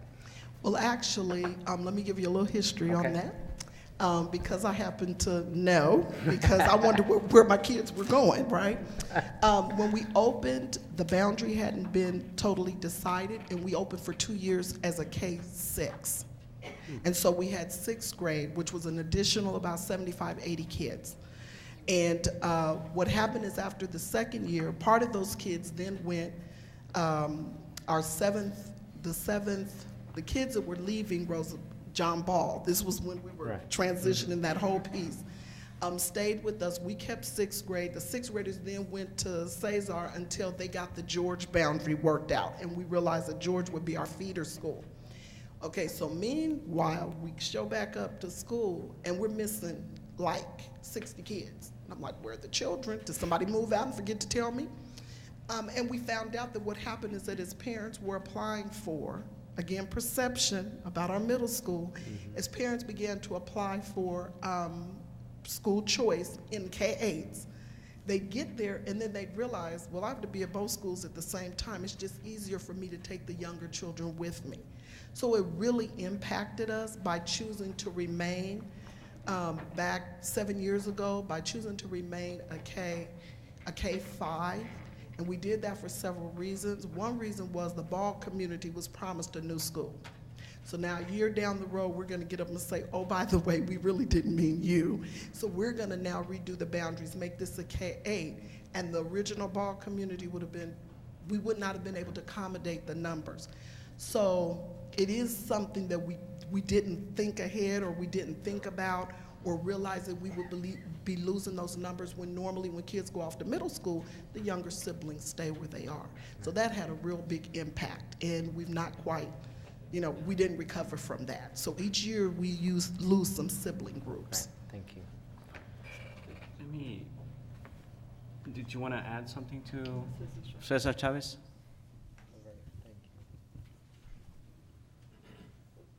All right. right, good evening, and thanks for having us tonight.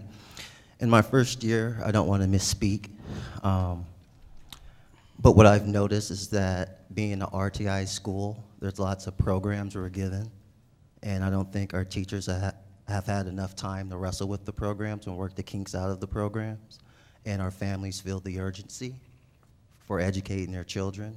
And again, I don't want to misspeak in my first year, but I think some families couldn't wait for us to work out the kinks in the program. And so this year, we have a lot of great things going on at Cesar Chavez, and we're moving beyond collaboration into collective impact, taking all of those great things and aligning them so that we can better serve students. There was something I heard not too long ago at a workshop I attended.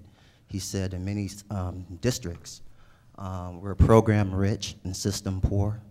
And so we've taken that to heart at Cesar Chavez, and we're working together with the community and our teaching staff to not change our programs, but take a closer look at our programs and try to figure out what works and how we can build on the programs that we have at Cesar Chavez.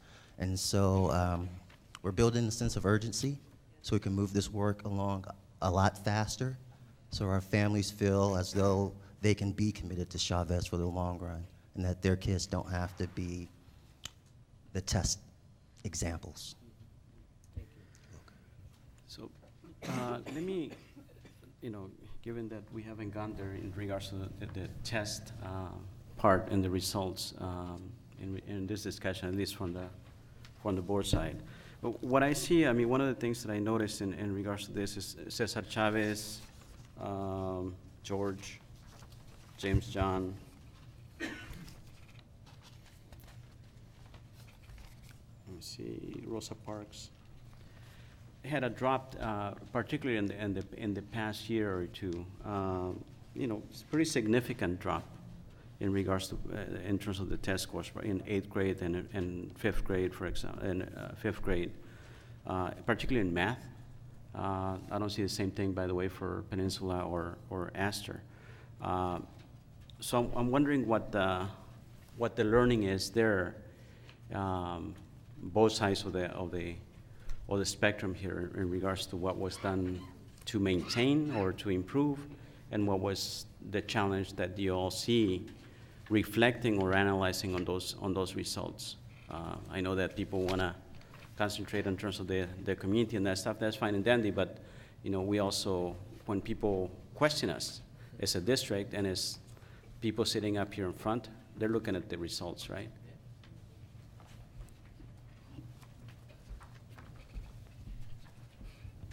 And I think there's a couple of things.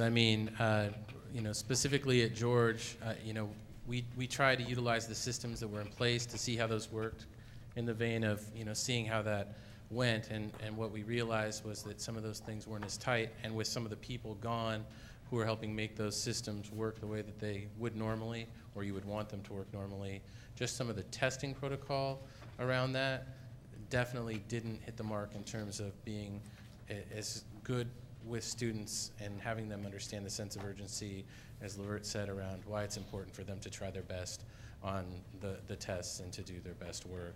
And then just some of the pieces that we had around that piece for the last couple of years, as a response to intervention school with significant amounts of additional support. A lot of that's gone away, and so we need to work out how to do some of the things that we were doing previously with what we have now, because this isn't getting better anytime soon, and we're not getting an influx of money that I know about, but if you guys do, let me know.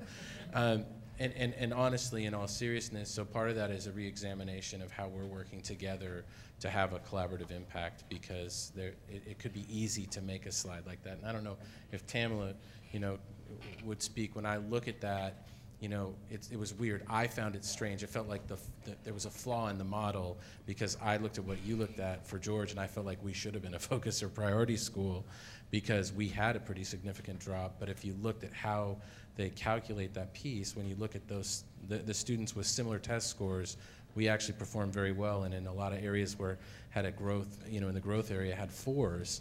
And so it's how do we adjust that up, because that's not good enough. It isn't just good enough to be able to point at growth and say I'm not a SIG school anymore, or I'm not a focus or priority school. We're not there. We've got some stuff to work on. So it's translating that growth into a trajectory for meeting the piece that we need, which is for them to be successful, passion, all that, but we want kids to be able to perform. And I need to send kids to Charlene who are going to help them reach their goal. And so that's part of what we spent last year, was trying to define what that means. What do my 8th graders leaving George need to be able to do to walk into Roosevelt and be successful? And the better we do at that, the more likely those scores go up, but also the more likely our students walk into Roosevelt ready to be successful and participate in a college-bound culture.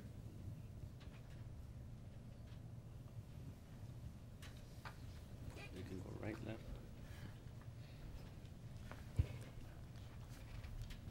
And I would agree wholeheartedly that we absolutely have to get our kids to the skills and the level where they can access the next academic level. They can't do it if they're missing the foundation or huge pieces.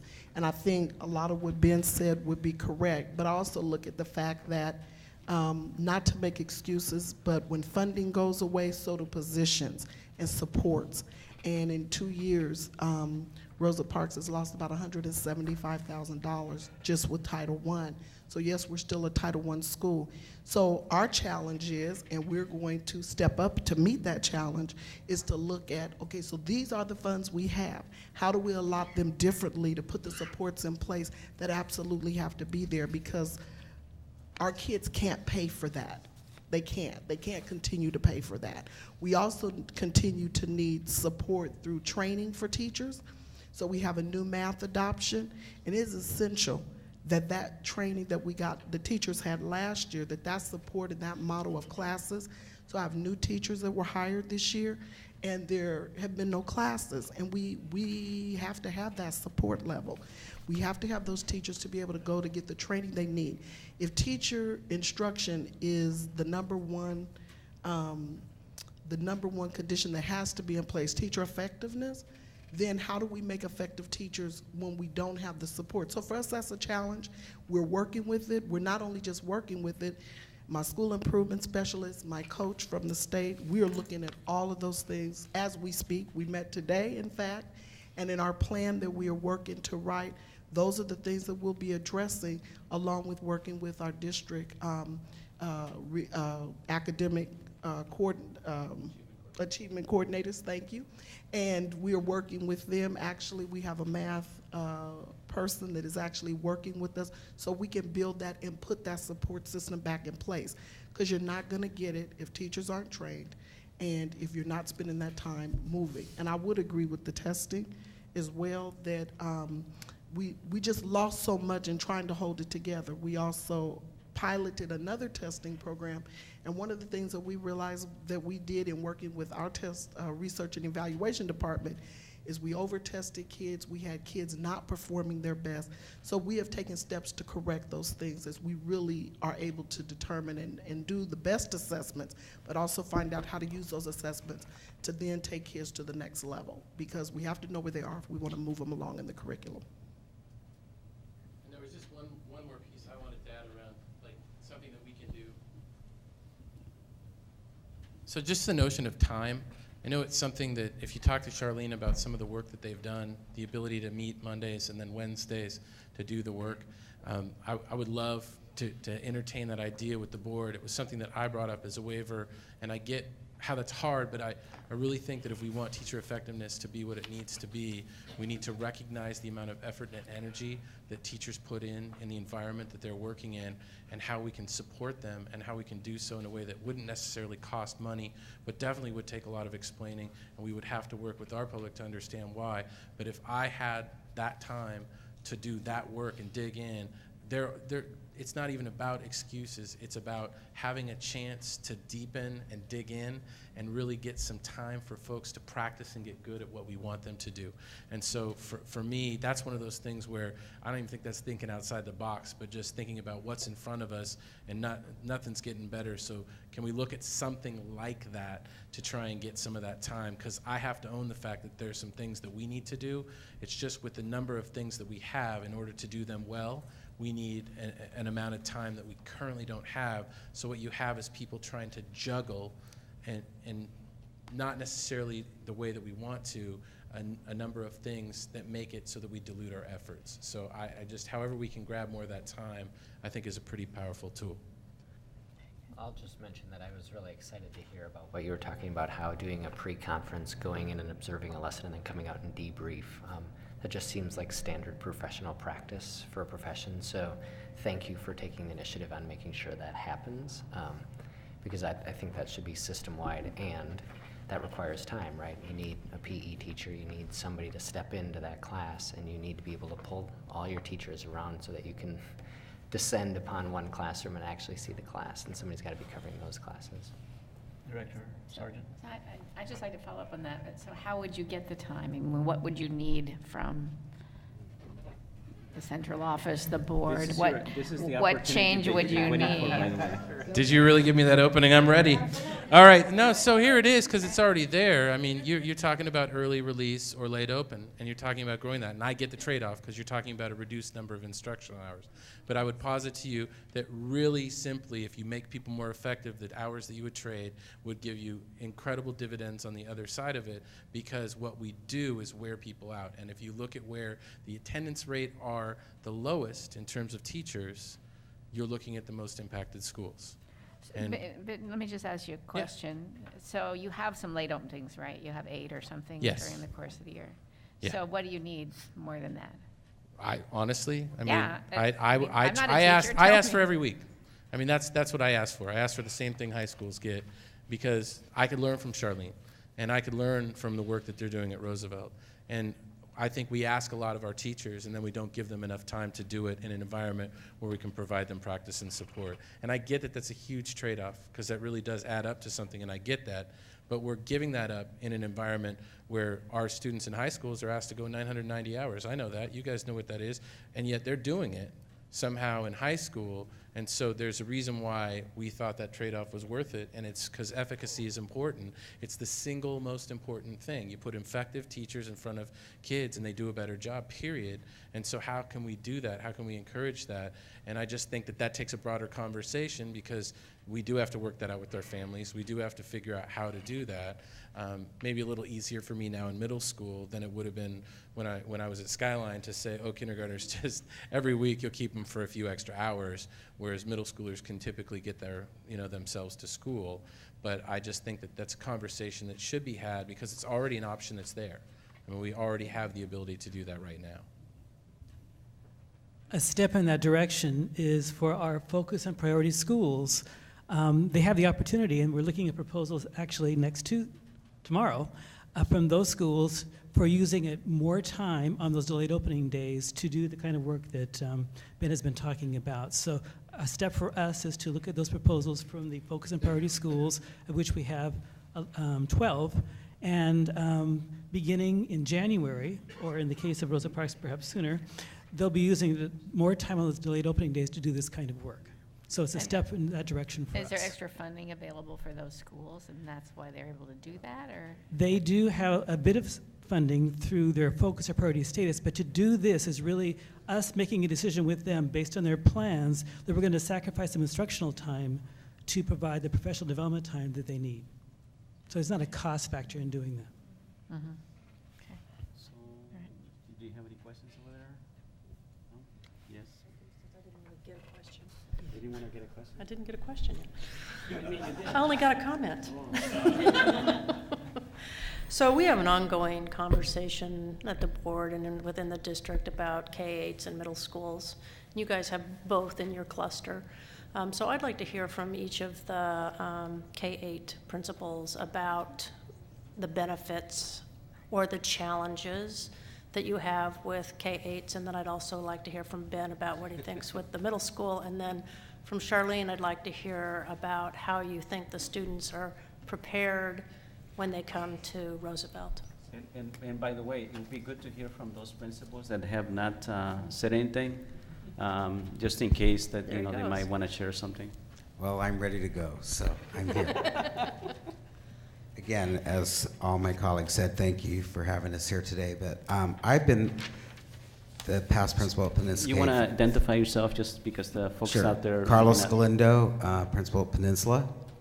So I've been there 5 years, and I think one of the strengths that we've been able to do at Peninsula is to keep our elementary students into the middle school level, even though we don't consider ourselves a middle school, but yet the district sees us as 6-8 as middle school, so I think that's been great for our students, but the challenge is that those kids need to go as long as a typical middle school student, and they don't.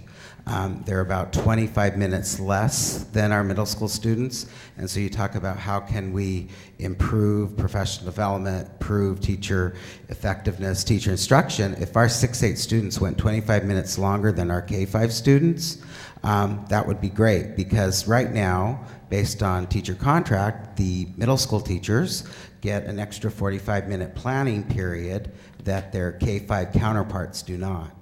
And I think that's been the biggest challenge. And then as a K-8, we are asked to have enrichments so that our students are able to attend these enrichments, but yet the middle school classes end up getting them more and longer because I have to accommodate a planning period for those teachers. But, you know, Peninsula K-8, we've proven that K-8s do work. I enjoy being the principal of a K-8. I enjoy kindergarten through 8th grade students. It is 9 grades, which can be difficult, but our upper grade students work very hard with our younger students. We have a lot of buddy systems and so forth. We have classes that attend field trips together. So when you're in a community where you struggle for getting some parent involvement for field trips, it's our upper grade students that can easily go on those field trips and chaperone. So there's a lot of pros and cons that take place in a K-8. I was just going to add as well to go along with what Carlos is saying, the beauty of relationships over that K-8 span. And it's interesting to see a 6th or 7th grader who can still have a relationship with the kindergarten or 1st grade teacher who had a pivotal role in their growth and development, and to see all of that culminate in the celebration of that student as they are an 8th grader getting ready to transition to high school, and to recognize all of these people have had a very pivotal role in being a part of that success, going back to the adage, it takes a village to raise a child. And of course, you know, there are those additional challenges with our upper grades. For example, we have limited specials or electives compared to the traditional middle school. For example, our only electives are basically PE, Spanish, and library. And when we're talking about spreading those resources as best we can across the K-8 divide, that's very challenging. And it would be, I mean, and I came from a middle school where we had 6 to 8, and of course I recognize those are the middle school grades, but we had 6 to 8 electives that students had choices with.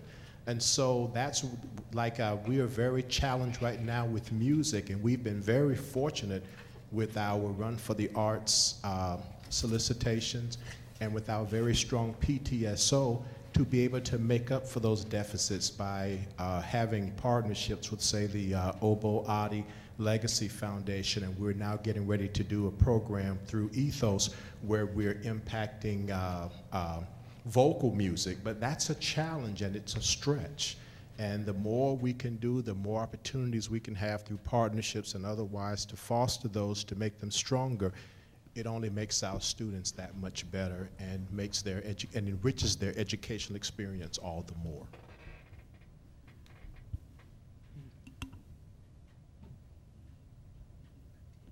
So having had the pleasure of being in both, you know, there's definitely some distinct differences. You know, middle school, all adolescent all the time, you lose a 30-year population every year to start with. So time's precious. You have to build community in a hurry. You have to really do some intentional things to try and create some of the conditions that are really important to have in a school. And I agree that, you know, the notion of the K-8, you're known. You get time. You know, you don't have that same sense of urgency in terms of they're gone.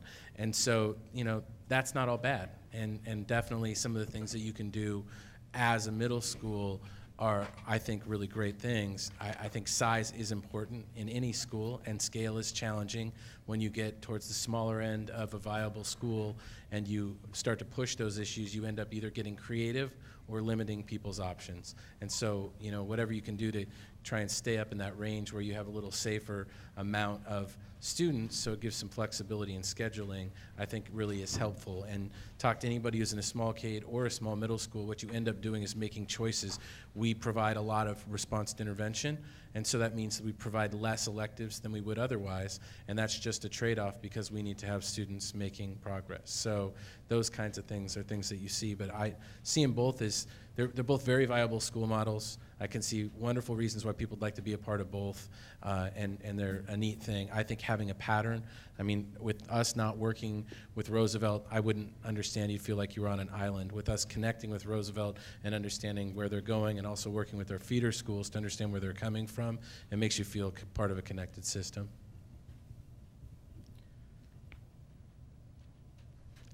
Ditto, ditto, ditto.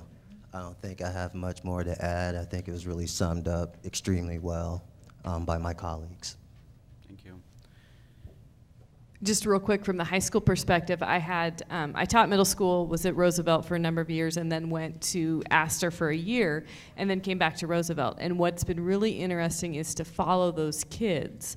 And so there are 11th graders now that I can very quickly have a conversation with, like, you didn't do that in 8th grade, you didn't do that in 9th grade, you can't do that now. Do I need to go get so-and-so from Astor to come talk to you? And it's just that relationship is different because of how long these kids have been known. The same with the parents. I think the parents are more involved at a K-8 at the middle levels than, because it's still the same school, the same teachers, the same programs, and so when they transition to high school, they're a bit more involved. And so we're starting to see kind of that play out in the high school. We're also seeing K-8 students come who maybe aren't as used to the freedom. So there's a bit of a challenge too when they transition, because they haven't, there's just been 50 of them in a grade, and the cafeteria and everything has been right there, so they haven't had to negotiate a big building, and so high school's scary. So there are definite trade-offs. And there's one person over there.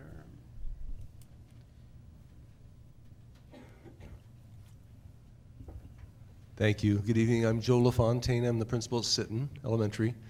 It's not like me to be the last one to speak. First I want to give you a little bit of a lens. It's my first year here in Portland Public. I've been in education 30 years, in administration 21 of them. And I'm really excited to be at Sitten and a part of the Roosevelt cluster. There's a couple things I would like to share with you this evening. Number one, and one of the things I'm very excited about, is the authentic teamwork that's going on inside the cluster.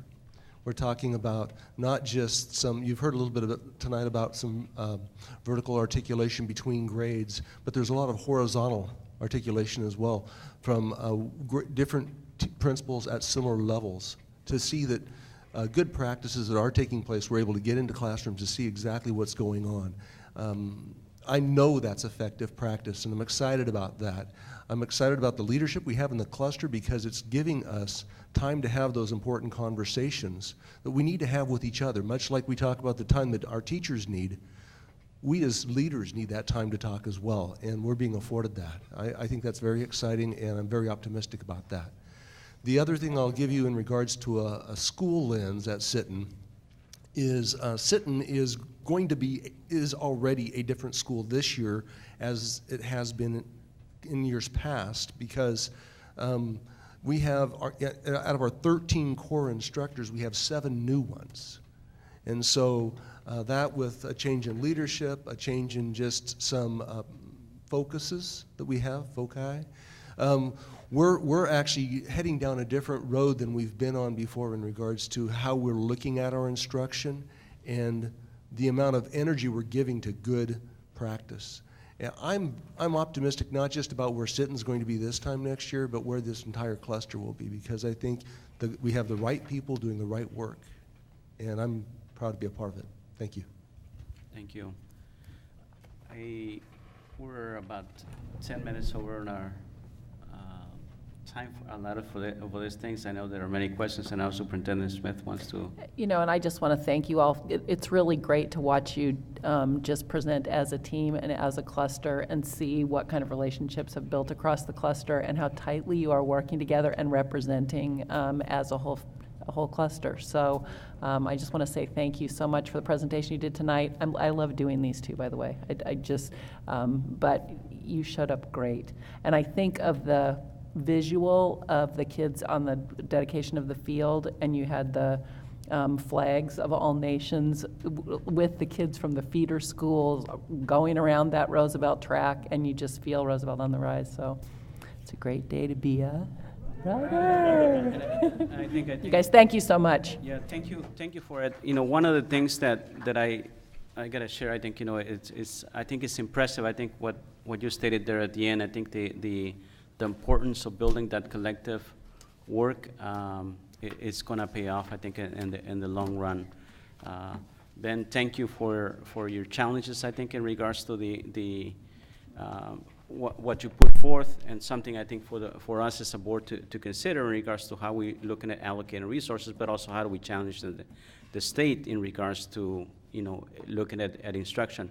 The other part, and this is more I like. just have to let you know the state is here, so Doris McEwen Yeah, no. up here, she's listening to all this, so You know, good work, Martine. And so let me then go even farther on this one, and that is that I think that we also need to challenge our partners that are providing the teacher in this area. I raised it before, and I think that they need to come up with better preparation. But also, you know, there is an investment that the students have made and the states have made, and they need to get their money's worth. And so if they're not getting that, then we need to get the partnership from the universities and the schools of education to say, okay, are you going to support afterwards? Because I think, you know, one of the discussions that we had earlier, and this, I think it applied within the context of principals, when we were having a discussion about, you know, how effective folks were or how ready they were to be principals. I think the director knows at that point in time, says, well, why are we hiring people that are not ready to perform? You know, why do we have to train them?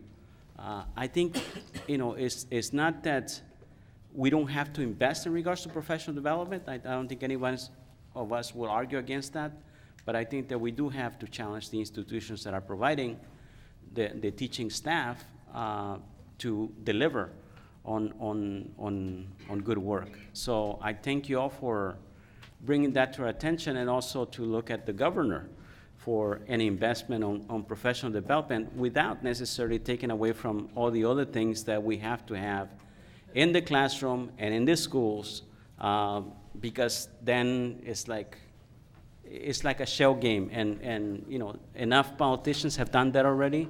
We don't want that to continue.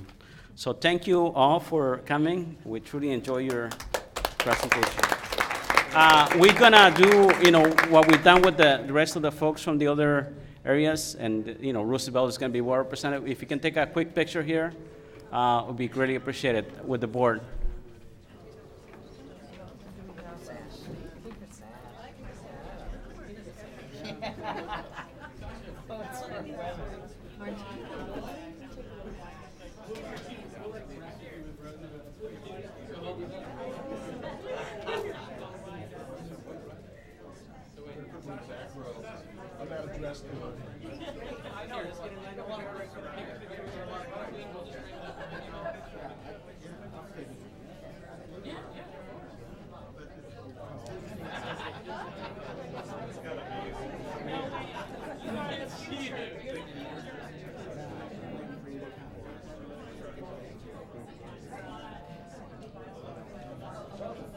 Long